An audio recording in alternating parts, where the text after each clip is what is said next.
Olá pessoal, eu sou Esté do P1 de Biotecnologia da Universidade Federal da Paraíba e hoje estou aqui para apresentar mais um vídeo da matéria de Química Geral. Nesse vídeo eu irei abranger dois assuntos que estão dentro da Química Geral, que são eles fatores que afetam a solubilidade e formas de expressar a concentração. Então, eu irei dar início falando sobre a solubilidade, que é a propriedade física das substâncias que elas têm de se dissolverem ou não em um determinado líquido. Para que ocorra uma solução, iremos necessitar de um solvente e de um soluto. Solventes são os compostos químicos que se dissolvem em outra substância. Soluto é a substância na qual o soluto será dissolvido para a formação de um novo produto. O soluto poderemos classificar de três formas: solúvel, que são os solutos que se dissolvem no solvente; pouco solúvel, que são os solutos que apresentam dificuldade de dissolver no solvente; insolúvel, são os solventes que não se dissolvem no solvente. Então, sabendo disso tudo, iremos focar em uma das perguntas que são mais recorrentes no tema de solubilidade. Então, muita galera se pergunta por que algumas substâncias se misturam de modo a se formar uma solução, enquanto outras não fazem isso. E o porquê da água se misturar com álcool, mas não se misturar com a gasolina ou com óleo. E isso se deve ao fato das ligações químicas que vão existir entre as moléculas de cada substância. A água é uma substância polar, cujas moléculas são unidas por pontos de hidrogênio. A ligação de ponto de hidrogênio é uma ligação que ocorre em moléculas polares, ou seja, aquelas que vão ser ligadas através de uma ponte de hidrogênio quando jogadas em água. O álcool também tem a capacidade de ser polar, ou seja, se dissolver em água. Já a gasolina, ela tem a capacidade de ser apolar, ou seja, ela não irá se dissolver na água pelo fato da água ter uma capacidade de ser polar e ela ser apolar. Essa regra se chama regra de solubilidade, que ela vai falar que um princípio comum na solubilidade é que semelhantes irá sempre dissolver semelhantes. Isso quer dizer que um soluto polar tende a se dissolver em um solvente polar. O mesmo é verdadeiro para substâncias apolares, ou seja, substâncias polares com apolares não terão afinidade. Como todos sabem, a água é chamada de solvente universal porque ela é possível dissolver várias substâncias. Ou seja, em muitas reações de concentrações, irá ver que a água está presente, pois ela tem essa capacidade de dissolver quase todos os compostos. Então, agora iremos falar sobre o coeficiente de solubilidade. Então, o coeficiente de solubilidade é a quantidade máxima do soluto que pode ser dissolvido numa quantidade padrão de solvente, em determinadas condições de temperatura e pressão. Então, teremos uma tabela para mostrar as substâncias que estão aí e a solubilidade delas. Então, ressaltando, solubilidade é toda a capacidade que um soluto tem de se dissolver em um solvente, ou um solvente tem de dissolver um soluto. Quando iremos ver na imagem, percebemos que a solubilidade das substâncias são diferentes, pelo fato de que elas irão depender da temperatura e da pressão. Então, eu irei trazer algumas questões envolvendo regras de solubilidade, coeficiente de solubilidade ou temperatura, pressão, a partir de agora. A primeira questão irá envolver a regra de solubilidade. Então, ela vem dizendo assim: ao preparar uma mistura de 500 gramas de açúcar em 1 litro de água, será formada uma solução. No entanto, se adicionarmos a 500 gramas de sal de cozinha em 1 litro de água, uma porção de sal será dissolvida e outra pequena porção ficará depositada no fundo do recipiente, o que chamamos de corpo de fundo. Ou seja, esse é um exemplo claro de que as substâncias diferentes se dissolvem em quantidades diferentes na mesma quantidade de solvente e na mesma temperatura. Numa solução de água e sal, por exemplo, 1 litro de água pode ser dissolvida até 360 gramas de sal em temperatura ambiente. Então, dizemos que uma solução com essa quantidade é chamada de solução saturada, pois alcançou seu ponto de saturação. O ponto de saturação varia conforme o solvente, o soluto e as condições físicas, como a temperatura e a pressão, é estabelecida pelo coeficiente de solubilidade. Voltando a falar que o coeficiente de solubilidade é a quantidade máxima de soluto que pode ser dissolvido numa quantidade padrão de solvente, contando com condições de temperatura e pressão. De acordo com o ponto de saturação, as soluções são classificadas em insaturada, saturada e supersaturada. Dizemos que duas substâncias são totalmente miscíveis quando elas se dissolvem em qualquer quantidade, como é o caso da água com álcool. Nessa situação, o coeficiente de solubilidade é infinito. Pelo contrário, existem substâncias que praticamente não se dissolvem num dado solvente, como ocorre com o cloreto de prata. Já neste caso, dizemos que a substância é insolúvel naquele solvente. Então, gente, isso foi uma pequena introdução sobre solubilidade que eu dei para que chegássemos ao ponto certo, sabendo realmente desenvolver o assunto. Agora iremos focar no assunto que é fatores que afetam a solubilidade. Depois que falamos da propriedade dos solventes e dos solutos, outros fatores que afetam a solubilidade vai ser a temperatura e a pressão. O solvente e o soluto, vimos que o que afeta a pressão através dele são as quantidades dele em uma determinada reação. Na temperatura, irei explicar para vocês que existem dois tipos de dissolução, a endotérmica e a exotérmica. Na maioria das substâncias, há um aumento de solubilidade com o aumento da temperatura. Isso geralmente acontece quando o soluto é dissolvido com absorção de calor. Isso é o que chamamos de dissolução endotérmica. Ou seja, a dissolução endotérmica é aquela que vai absorver calor. Já a exotérmica é a substância que se dissolve com a liberação de calor e por isso tende a ser menos solúvel com o aumento da temperatura. Então, eu trouxe uma tabela que está mostrando alguns processos exotérmicos e alguns endotérmicos. No exotérmico, eu trouxe a queima de vela, que vai estar liberando calor, a combustão do álcool derivados de petróleo, a queima do propano e a liquefação ou condensação da água, que é quando a água começa a evaporar.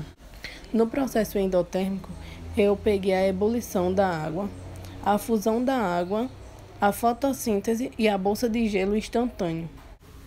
E a bolsa de gelo é um dos processos mais recorrentes do nosso dia a dia após a gente levar uma queimadura, que a primeira coisa que iremos fazer é procurar algo com a temperatura baixa para que, quando encostado no nosso corpo, transfira aquela temperatura para ocorrer o resfriamento.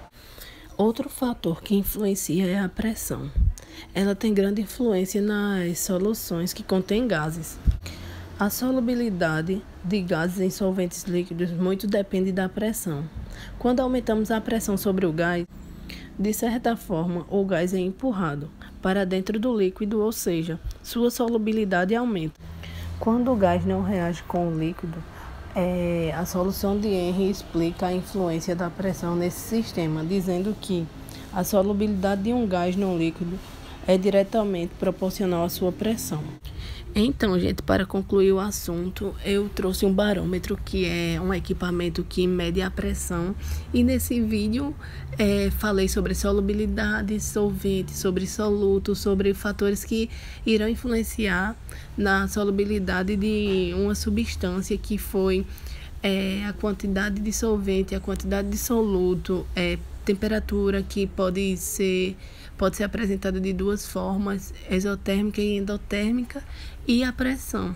Espero que vocês tenham gostado do primeiro assunto e logo daremos início ao segundo assunto. Então, agora daremos início ao segundo assunto de química geral, que será a forma de expressar a concentração. Então, para dar início, irei falar o que é concentração. Concentração nada mais é que um termo que é utilizado para fazer relação entre a quantidade de soluto e a quantidade de solvente em uma solução. Da mesma forma que ocorreu no solvente, a concentração vai precisar que haja um soluto e um solvente para que ele expresse sua forma de concentração. No cotidiano, dependendo da quantidade de soluto e de solvente presente na solução, costumamos dizer que ela é fraca ou forte, indicando a saturação. Por exemplo, quando preparamos um suco, dissolvemos o pó na água. Se colocamos pouco pó e bebemos, podemos dizer que o suco está fraco. Mas se conseguimos dissolver uma quantidade muito grande de pó na água, diremos que o suco está forte. No entanto, existem determinadas ocasiões em que a quantidade de soluto e dissolvente presente na solução deve ser exata, como no caso da injeção intravenosa e de soluções usadas em laboratórios e indústrias químicas. A grandeza que irá relacionar isso é a concentração.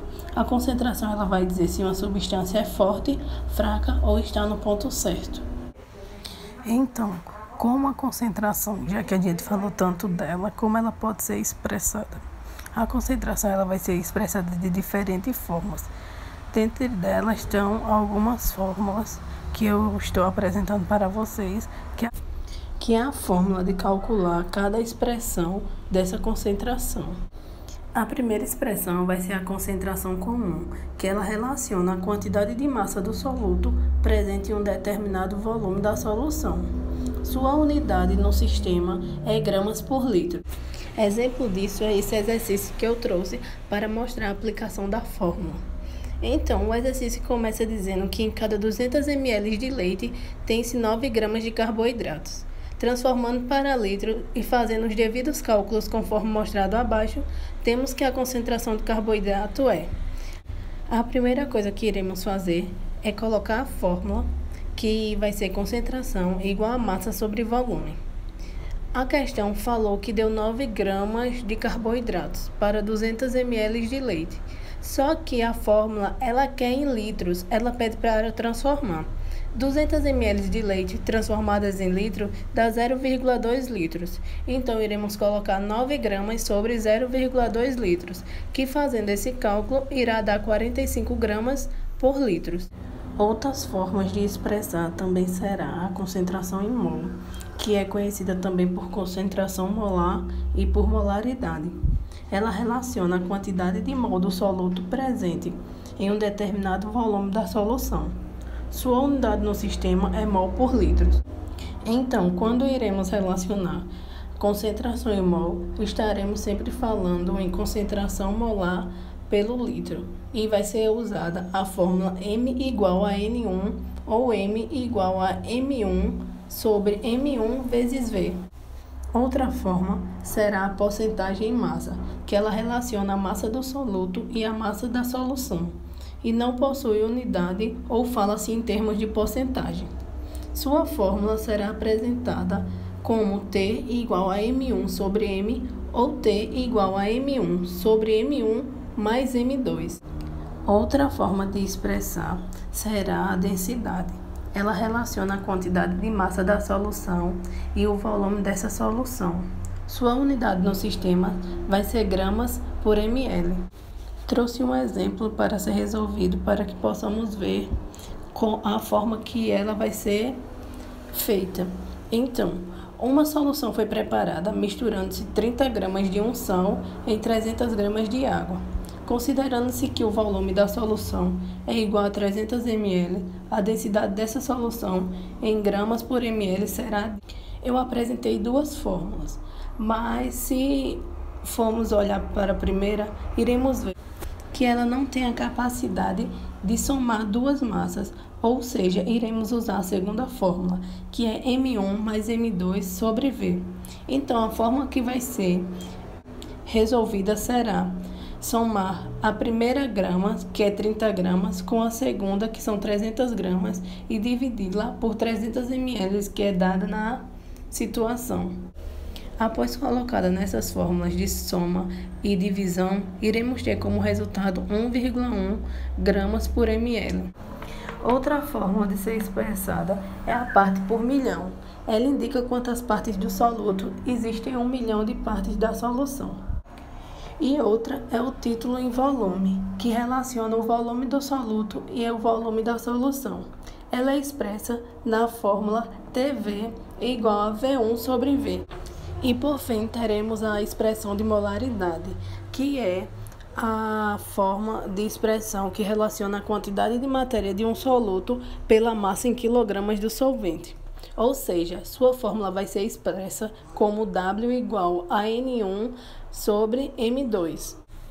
Então, eu trouxe mais uma questão que dessa vez será aplicada à fórmula de molaridade. E ela pede que calcule a molaridade de uma solução que foi preparada dissolvendo-se 126,0 gramas de ácido nítrico em 2 litros de água, cuja densidade é igual a 1,0 gramas por ml. A massa molar do ácido nítrico é igual a 63 gramas de mol. Ou seja, estamos vendo que é uma questão bastante contextualizada e que não só terá um passo. Então, para descobrirmos a molaridade dessa questão, iremos passar pelo primeiro passo, que é descobrir o valor de N1, que será M1 sobre M1. De início, iremos usar N1, que é igual a 126 gramas, que foi dado na questão, e 63, que será a massa molar do ácido nítrico. E 63, que será a massa molar do ácido nítrico, que foi dado na questão. De primeiro, iremos colocar 126 gramas do ácido nítrico sobre a sua massa molar, que é 63. Quando faremos essa divisão, iremos ver que irá dar 2. No segundo passo, será para descobrir N2, que poderá ser descoberto pela fórmula de densidade, que é massa sobre volume. Quando faremos isso, iremos ver que deu 2 kg de água. E por fim, teremos o terceiro passo, que é o valor da molaridade, que vai ser os 2 mols sobre 2 kg, que vai dar igual a 1 mol por quilo. Então, galera, é isso. Espero que vocês tenham gostado.